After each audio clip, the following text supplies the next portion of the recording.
आपके बीच में press conference के माध्यम से उनके साथ रहते हैं हमारे स्पोक्स पर्सन पार्टी के ये तोमर जी, हमारे भाई बलदेव ठाकुर जी जो हमारे पार्टी के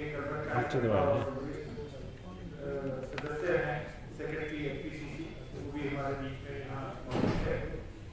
आप सबसे इजाजत लेके मैं देशवासियों को आग्रह करूँगा कि आज के जो भी मौजूद है प्रेस कॉन्फ्रेंस उन पे अपना वक्तव्य दें। धन्यवाद। नमस्कार, आप सभी का स्वागत है मेरे साथ।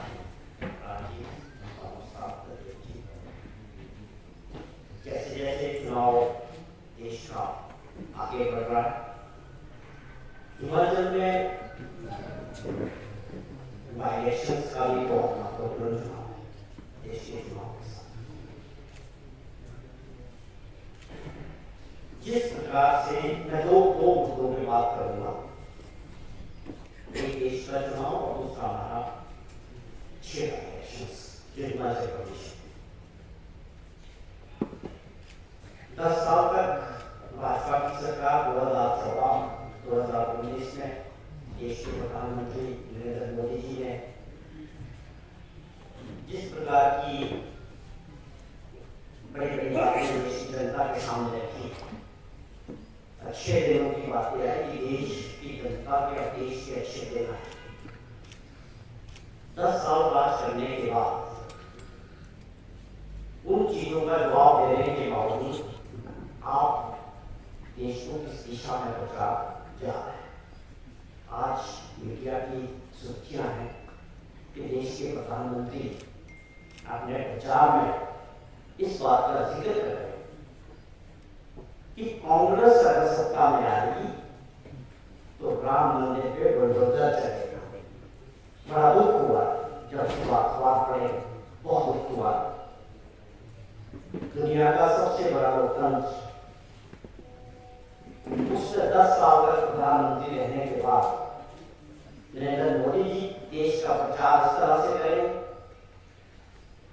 मंदिर और मस्जिद पे बात करें, और आज इतने स्तर तक पहुंचे, पूरे 40 दिनों के प्रचार में मंगलसूत्र तक पहुंचे, मंदिर मस्जिद तक पहुंचे, हिंदू मुस्लिम तक पहुंचे। लेकिन जैसे जैसे चुनाव आगे बढ़ा, भाजपा की और नरेंद्र मोदी जी की इनकी टीम की बौखलाहट साफ है। ये मैं नहीं कहता, ये पूरा मीडिया देख रहा, पूरा देश देख रहा। आज इसी का परिणाम है कि आज उन्होंने इसको एक कदम आगे बढ़कर भारत जैसे लोकतंत्र में जहां 140 करोड़ लोग रहते हैं, वहां मुद्दों की कमी नहीं है, लोगों की समस्याओं की कमी नहीं। 10 साल तक जो प्रधानमंत्री सत्ता में रहे, आज वो इन बातों को लेकर चर्चा करें। साफ तौर पर लोकतंत्र को मजबूत करने की जरूरत है। प्रभु श्री राम में ये आस्था का विषय है, ये चुनाव का विषय हो ही नहीं सकता। राम जी के नाम पे चुनाव लड़ना, मंदिर के नाम पे चुनाव लड़ना बहुत दुखद। चुनाव के मुद्दे जनता से जुड़े हुए, देश से जुड़े हुए, बेरोजगारी से जुड़े हुए, किसानों से जुड़े हुए होने चाहिए। 10 साल का कार्यकाल अपना बताना, अपने रिपोर्ट कार्ड देश की जनता को बताने का समय है। इससे साफ जाहिर है कि देश के अंदर देश की जनता बदलाव की तरफ जाए। और मैं समझता हूं कि लोकतंत्र में लोकतंत्र को मजबूत करने के लिए ये बड़ा सही समय है। 10 साल के बाद अगर आप बदलाव करें, उससे एक चीज तो निश्चित है कि लोकतंत्र मजबूत होगा। जो लगातार सरकार में बैठे रहेंगे, उनको लगता है कि जो वो कर रहे हैं वो जनता उसको एक्सेप्ट कर रही है, उसकी उनके फैसलों में, उनकी सोच में तानाशाह प्रवृत्ति दिखती है। अगर आज देश नहीं रोकेगा तो ये सारा कंट्रोल एजेंसी के द्वारा देश को करे। मैं समझता हूँ देश की जनता इस बात को समझ रही है और बदलाव की तरफ जा रही है। और यही बौखलाहट माननीय प्रधानमंत्री जी के भाषणों में दिख रही है। कांग्रेस पार्टी को और कांग्रेस पार्टी के नेताओं को गालियां देना और कोसने का काम, ये अपने आप में भारत जैसे लोकतांत्रिक देश में बहुत दुर्भाग्यपूर्ण है। हम फिर से एक बार, जब से कांग्रेस पार्टी का मैनिफेस्टो घोषित हुआ,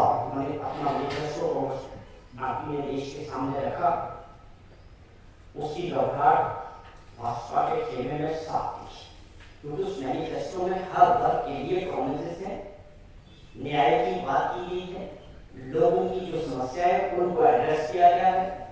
कांग्रेस पार्टी एनडीए इंडिया गठबंधन की जब सरकार बनेगी तो उस मैनिफेस्टो में ये सभी बातों को पूरा किया जाए। उसमें युवा साथी के साथ न्याय जो बेरोजगार है, किसानों के साथ न्याय जिनकी आय डबल करने की बात है, कानून के जरिए महिलाओं के साथ न्याय करने की बात है, 1 लाख रुपया उन गरीब महिलाओं को आइडेंटिफाई करके 8500 रुपया महीने का उनके खाते में डालने की बात है। और उसके अलावा भी और सभी वर्गों की जिस प्रकार से मैनिफेस्टो में जिक्र किया गया, न्याय की बात की गई, उसके बाद देश का माहौल स्वाभाविक तौर पर बदला है और उससे बौखलाहट मोदी जी की में थी। ये एक समय है, उम्मीद पूरी है कि देश बदलाव की तरफ जा रहा है और इस बदलाव से भारत और मजबूत लोकतंत्र जो है बने। सवाल हिमाचल प्रदेश का है। हमारे 6 जगह जो परिस्थितियां बनी, जिन परिस्थितियों में ये बाई इलेक्शन हो रहे हैं, जैसे जैसे ये चुनाव आगे बढ़ रहा है, लोगों में गुस्सा है उन लोगों के प्रति जिन्होंने साजिश रची सरकार को गिराने की।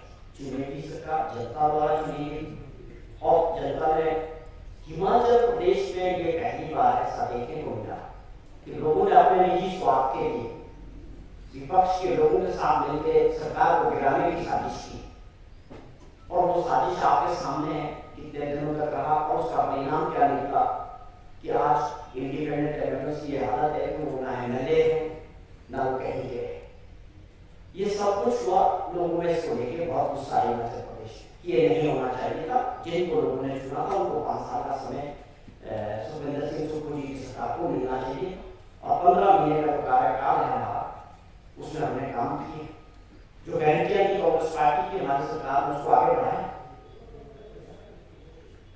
आप गलत के प्रचार करके आप बताएं क्या पूर्व मुख्यमंत्री जयराम ठाकुर ने पूरे प्रचार के दौरान अपनी पिछली 5 साल की कोई उपलब्धि दिखाई? क्या वो मेरी हिम्मत है बता सकते हैं कि जब वो 5 साल तक सरकार में रहे और 4 उपलब्धियां बता पाए लोगों? क्या इनके अध्यक्ष बिंदल साहब लोगों को गुमराह कर रहे हैं? क्या वो एक प्रश्न का जवाब बता पाते कि आपको किन परिस्थितियों में निकाला गया, पार्टी अध्यक्ष से आपने क्यों छोड़ा? सिर्फ उसका जवाब देगी मध्य प्रदेश की जनता। 4 लाइन में बताया कि क्या परिस्थितियां, क्यों आपको जो है पार्टी अध्यक्ष से निकाला गया और रिजाइन करना पड़ा। और जयराम जी आप अपनी 5 साल के कार्यकाल की 4 उपलब्धियां बता दें तो पे आओ, मुद्दों पे बात करो। कांग्रेस पार्टी हमेशा कहती कि हमारे 15 महीने के जो कार्यकाल है उसमें किए जो काम है हमारे, हम उस पर इलेक्शन को आगे जाने के लिए तैयार है। किसी भी प्लेटफॉर्म पे भाजपा जहां चाहे डिबेट करने के लिए हम तैयार है।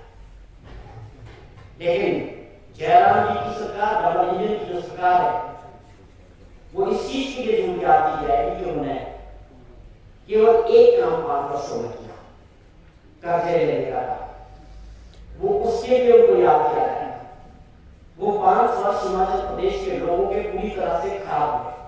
उन 5 वर्षों में मुख्यमंत्री जी का कोई विजन नहीं था विकास का, कोई सोच नहीं की।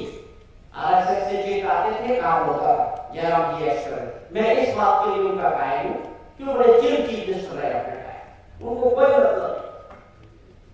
अभी वो आ रहा है, ये प्रिंसिपल सेक्रेटरी देखेंगे, आरएसएस का उन्हें चिट भेज दिया था,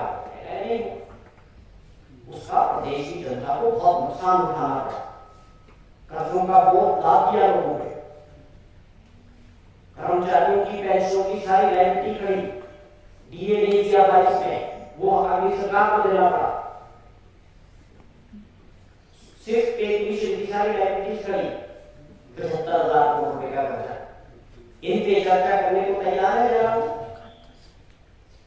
दूसरा नाम आपने खराब किया कि देवभूमि हिमाचल प्रदेश पूरे देश के अंदर पेपर लीक और पेपर बिकने वाला माफिया यहाँ काम कर रहा था आपके टाइम। क्या ये सच्चाई नहीं? पुलिस भर्ती पेपर हुआ, बुरी तरह से भ्रष्टाचार हुआ, 3 से 5 लाख 7 लाख में बिका। हमीर फूड चैन बोर्ड में क्या चल रहा था, कर क्या रहे थे? हमारे सवाल है कि आप 5 साल का अपना हिसाब दें, बजाय इसके कि लोगों को गुमराह करते हो, सरकार को गिराने की साजिश करते हो, लोकतंत्र में चुनी हुई सरकार को, और आप फिर कहते हो कि 4 तारीख के बाद यह सरकार बनेगी। आपको हिमाचल प्रदेश के लोगों ने विपक्ष में बैठाया 25 एमएलए के साथ। आप चोर दरवाजे से दोबारा एंट्री करना चाहते हैं, वो हिमाचल प्रदेश के लोग कभी नहीं होने देंगे। और मुझे पूरा विश्वास है इन 6 बाई इलेक्शन में प्रदेश के मतदाता इन सबको सबक सिखाएंगे, क्योंकि गुस्सा है लोगों में गुस्सा पूरे प्रदेश में है, लेकिन वो उन क्षेत्र के लोग ही डाल सकते हैं, वहां भी गुस्सा है। और ये बहुत अच्छा मौका है कि हिमाचल प्रदेश एक बार फिर से लोकतंत्र को मजबूत करने के लिए एक ऐसा फैसला लेने वाला है कि सबको हरा के पूरे देश के अंदर एक मैसेज जाने वाला है, जो एक देश का कानून है, एंटी डिफेक्शन लॉ।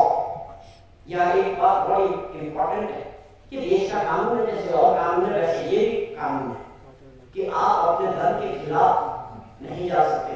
जिस दल से आप चुनाव लड़ सकते हैं 2/3 मेजॉरिटी के साथ अपनी आपकी विचारधारा नहीं मिल रही है, तो आप डिफेक्ट कर सकते हैं।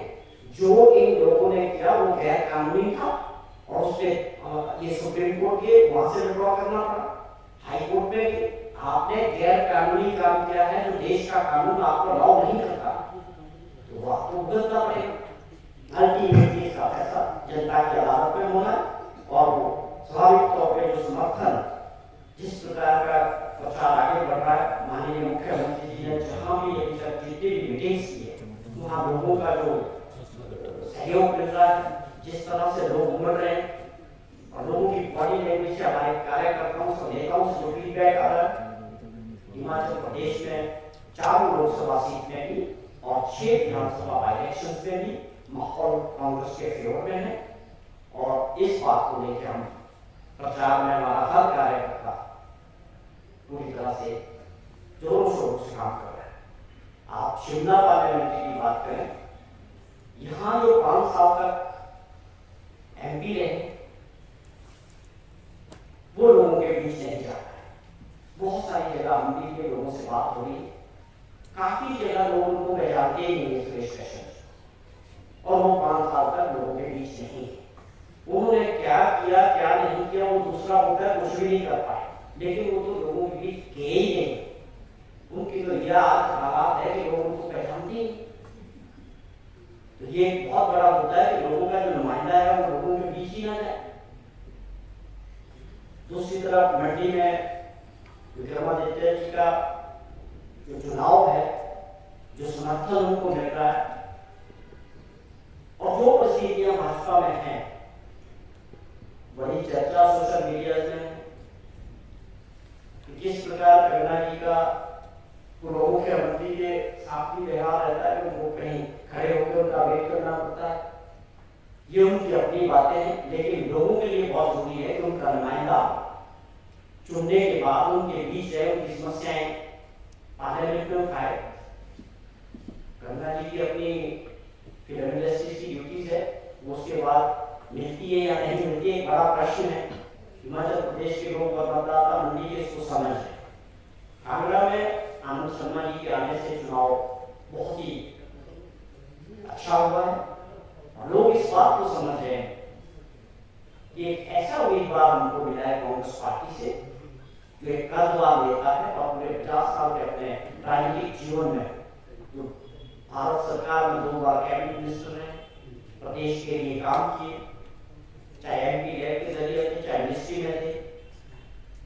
वो एक बहुत बड़ा इशू जो है कांगड़ा पार्लियामेंट्री में है, और वो जन समर्थन जिस प्रकार से उनके कैंडिडेट के बाद कांग्रेस पार्टी को और आनंद शर्मा जी को मिल रहा है, हमें पूरी उम्मीद है कि वहां पर जो है कांग्रेस पार्टी जीत दर्ज करेगी। और माहौल, हम एक पार्लियामेंट्री की बात करें, वहां भी जो सिटिंग एमपीओ के खिलाफ एंटी इनकम्बेंसी है, और देख रही है जिस तरह से लोग उमड़ रहे हैं और भीड़ उमड़ रही है। तो हमें पूरी उम्मीद है कि आने वाले 4 तारीख को जो परिणाम होंगे उसमें उसमें हिमाचल प्रदेश के मतदाताओं का पूरा आशीर्वाद कांग्रेस पार्टी को मिलेगा। भाजपा के जो केंद्रीय नेता हैं, बड़े नेता, उनकी रैलियां जो है हिमाचल में शुरू हो गई। जेपी नड्डा जो है हिमाचल में की रैलियां कर रहे हैं। कांग्रेस पार्टी की कोई रैली तय हो पाई है और कब तक जो है बड़े नेता यहाँ पर आएंगे और किस किस का कार्यक्रम बन रहा है? क्या सोनिया गांधी, राहुल गांधी, प्रियंका गांधी यहाँ पर आएंगी? बहुत जल्दी इस पे काम चल रहा है, कोऑर्डिनेट हो रहा है एआईसीसी से। माननीय राहुल गांधी जी, प्रियंका गांधी जी, हमारे अध्यक्ष खड़गे जी और भी बहुत सारे लोग आ रहे हैं। लेकिन एक प्लान टीम लोग है, बहुत जल्दी इसकी आपको हम लिस्ट शेयर करेंगे। इसको कोऑर्डिनेट कर रहे हैं कि कौन से पार्लियामेंट्री में कौन कौन लीडर जाएगा और कौन सा स्थान निश्चित होगा। मुझे लगता है